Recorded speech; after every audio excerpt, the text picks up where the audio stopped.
Our film begins that, in the near future, eugenics rules society and most people are perfectly engineered in labs. Everyone is registered in a genetic database, and those who were made in labs are classified as valids, while those conceived naturally are known as invalids because they're more susceptible to genetic disorders. From actual illnesses to just baldness, genetic discrimination is technically illegal, but employers still take urine tests or even the saliva on the resume envelope, which results in genotype profiling. This men invalids are always relegated to menial jobs. At his apartment, Vincent takes a long time to shave and scrub himself until his body is spotless. Then he burns any hairs and dead skin that could have fallen. Next, he takes a urine bag from the fridge and connects it to his groin so he can pass it off as his own.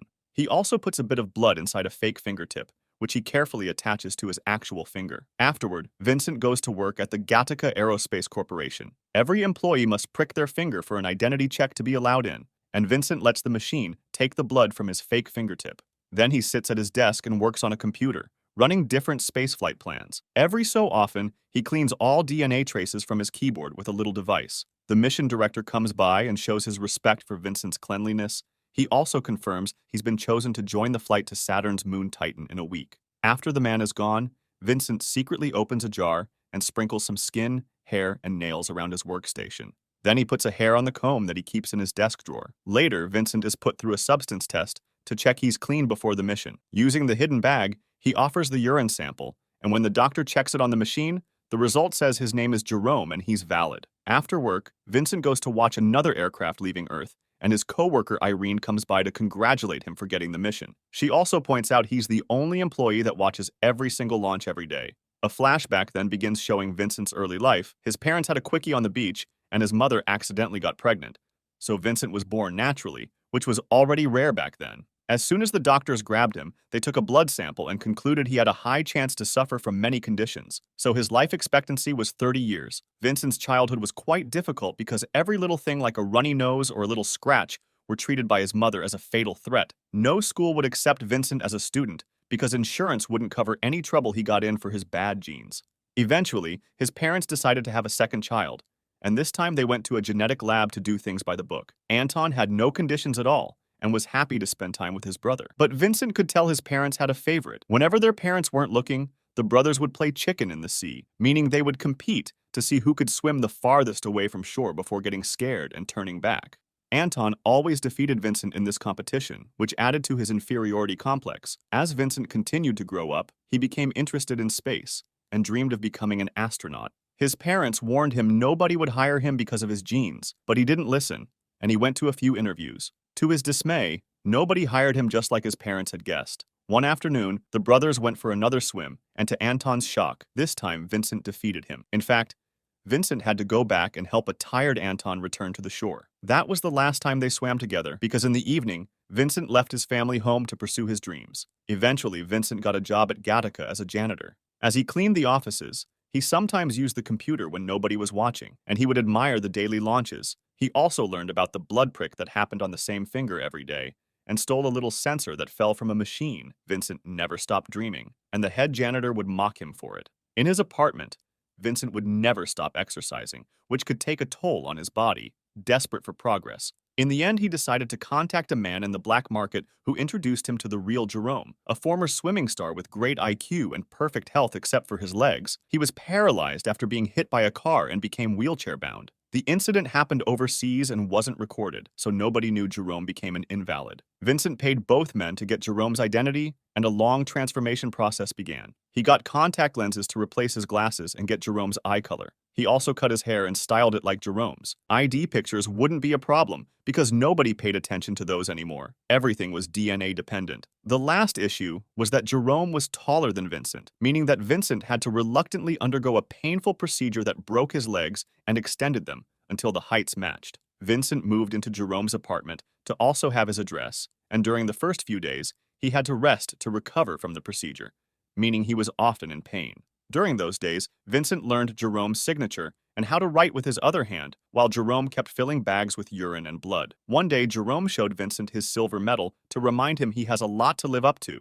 Jerome also told Vincent to call him by his middle name Eugene, so that Vincent could get used to being called Jerome. When the day for Vincent's interview finally came, he took a urine bag and tested it on the machine only to get an error message because the urine contained alcohol. Vincent started yelling at Jerome for the consequences of his addiction, and after testing a bunch of bags, he found the last one was clean and took it with him. At the office, the doctor ran the test and the machine confirmed Vincent was Jerome, therefore a valid.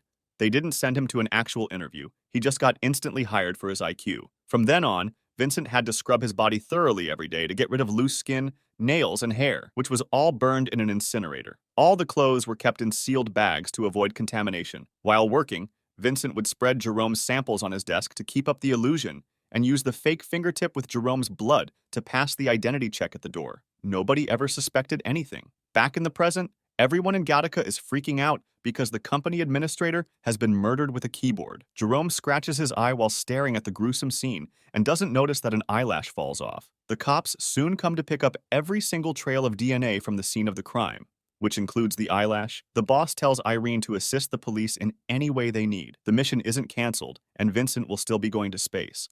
When he shares the news with Jerome, they decide to go out to celebrate. They drink a lot, and even do some tricks with smoke inside their glasses. At the office, Irene takes the hair from Vincent's drawer and takes it to a matchmaking service where they run some tests to conclude Vincent is quite a catch. By the end of the night, Jerome is so drunk that Vincent has to help him to bed.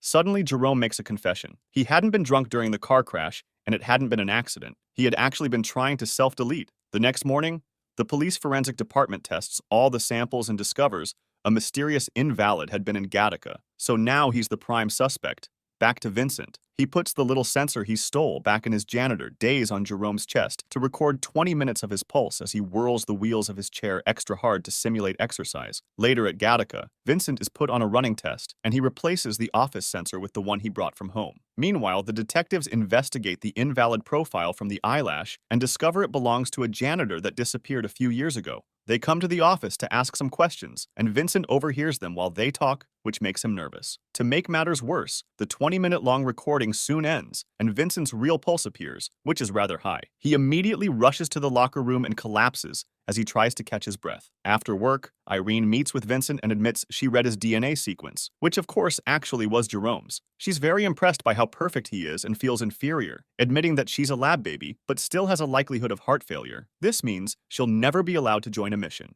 When Vincent says he doesn't see anything wrong with her, Irene hands him a lock of her hair and encourages him to test it to discover her genetic flaws, but Vincent tosses it away and claims that the wind blew it. Sometime later, Vincent is working at the computer when suddenly all the employees get the profile of the invalid from the eyelash because he's a wanted man. Thankfully, nobody recognizes him, but Vincent is still afraid. When he gets home, he tells Jerome that he's the prime suspect and starts throwing away all the blood and urine bags. Jerome immediately stops him, reminding him they would never look at Vincent and see an invalid. That night, Vincent decides to go out because it would be suspicious if he changed his routine. When Jerome looks out the window, he sees that Irene has come to pick Vincent up. Moments later, Vincent and Irene are attending a piano concert as their first date. After the concert, the pianist throws his glove into the audience, and Vincent realizes he has 12 fingers. Irene explains such a complex piece of music could only be played by those hands.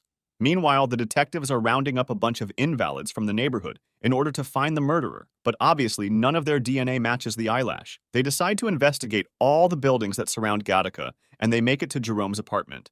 So he gets a blood test too. The detective is surprised that wheelchair-bound man could be working at Gattaca, so Jerome pretends to be offended and yells at him, saying he just got hurt during training and accusing him of discrimination. Not wanting trouble, the detective leaves. At Gattaca, some officers take away all the trash bags. On their way home, Irene and Vincent find the road blocked by the cops too because they're inspecting everyone in the area. Vincent immediately removes his contacts and avoids a spit test by saying he's been drinking. The cops take a blood sample instead, and his fake fingertip tricks them, as always. After they pass the check, Irene announces she wants to show Vincent something and stops the car a few miles ahead. She quickly crosses the street while dodging incoming cars, but Vincent is hesitant because he can't see well without his contacts. After lots of doubts, he runs in and thankfully avoids getting hit. Then Irene takes him to watch the sunrise at the solar panel center, which causes a beautiful effect of light that Vincent sees rather blurry. On their way out, Irene notices that Vincent's eyes look different, and he blames it on a trick of the light. Sometime later,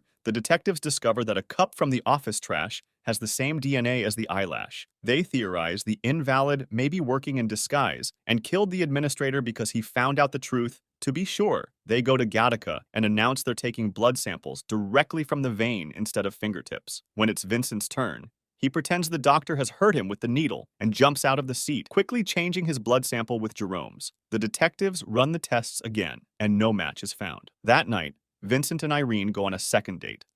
Their sweet dancing is interrupted by the cops, who start picking up all kinds of things with DNA like napkins and cigarette ends. They want to test people too, so Vincent immediately escapes with Irene through the back door. A cop tries to stop them, but Vincent immediately starts beating him up until he's unconscious. As Irene gets scared and calls him insane, Vincent drags her away to escape through some dark alleys. When the other cops find their partner on the ground, they start looking for the couple, who hides in an alley. One of the detectives yells the name Vincent, and Irene asks who that is, but Vincent answers by kissing her. Moments later, the couple is at Irene's apartment, having their first time together. In the morning, Vincent finds a hair on the pillow, so he rushes to the beach and uses sand and rocks to rub the excess skin from his body. When he goes back, Irene asks him about his leg scars, and Vincent says it was a car accident. Meanwhile, the detectives are comparing Jerome's profile to Vincent's and decide more testing is in order. They go back to Gattaca and take the keys from Vincent's keyboard while asking about him, still using Jerome's name. Irene overhears this and immediately warns Vincent, saying he looks sick and he should go home. Vincent understands she's talking in code and leaves the building while Irene tells the detective that Vincent went home because he was ill. This doesn't stop the detective, who asks Irene to take him to Jerome's home. At the same time, Vincent calls Jerome and tells him to be himself because the police are coming. Jerome has to drop the wheelchair and start climbing the stairs to the main floor by slowly dragging his legs. It takes him a while, but he makes it to the buzzer just in time to let Irene and the detective in. Then he drags his body to the chair and fixes his legs to look natural. Once the duo comes in, Jerome plays his part and asks Irene for a kiss, which she gives to him to keep up with the lie. The detective takes a blood sample and is frustrated to see this is indeed Jerome. Then he tries to go downstairs, where Vincent and the lab are hiding, but at that moment, he gets a call from his partner saying they've captured the murderer, so the detective leaves. Afterward, Vincent comes out, and Irene sees him next to Jerome as they call each other that name. Hurt, she rushes out. But Vincent follows her and explains his situation, swearing he didn't kill anyone. Irene is still wary and leaves. At the police station, it's revealed that the director's spit was found in the victim's eye, confirming he's the killer. It turns out the administrator had threatened to cancel the Titan mission, so the director killed him to achieve his dream. Sometime later, Vincent returns to his desk and finds the detective there, who suddenly drops a big reveal. He's Vincent's brother Anton. They hadn't recognized their faces at first because they hadn't seen each other since their teen years, but Anton started to get the clues together during the investigation. Anton accuses Vincent of fraud and wants to arrest him, so an argument ensues. Vincent thinks Anton wants to see him fail and reminds him of who won the last race, causing Anton to challenge him again. It's nighttime by the time the brothers make it to the beach.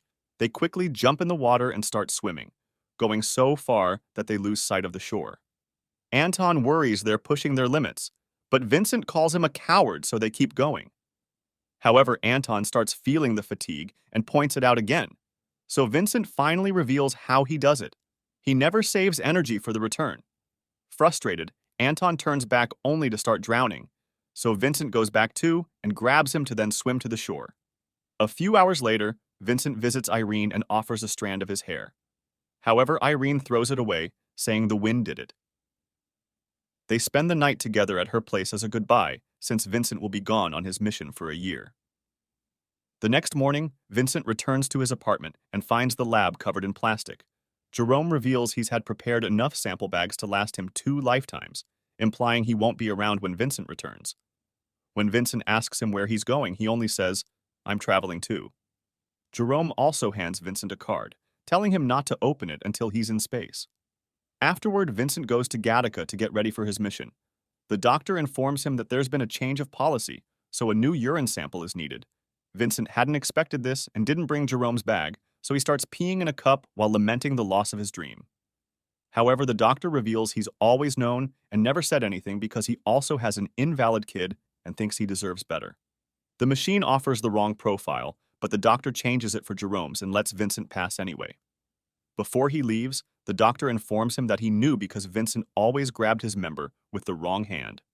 At the apartment, Jerome grabs his silver medal and enters the incinerator, ending things for himself at the same time Jerome gets on the spaceship and leaves the planet. Once Vincent is far enough, he opens Jerome's card and discovers a large lock of his hair. Now Jerome has technically visited space as well. We have reached the end of the summary. Make sure to subscribe to the channel and activate the bell to watch more videos like this. Thank you for watching.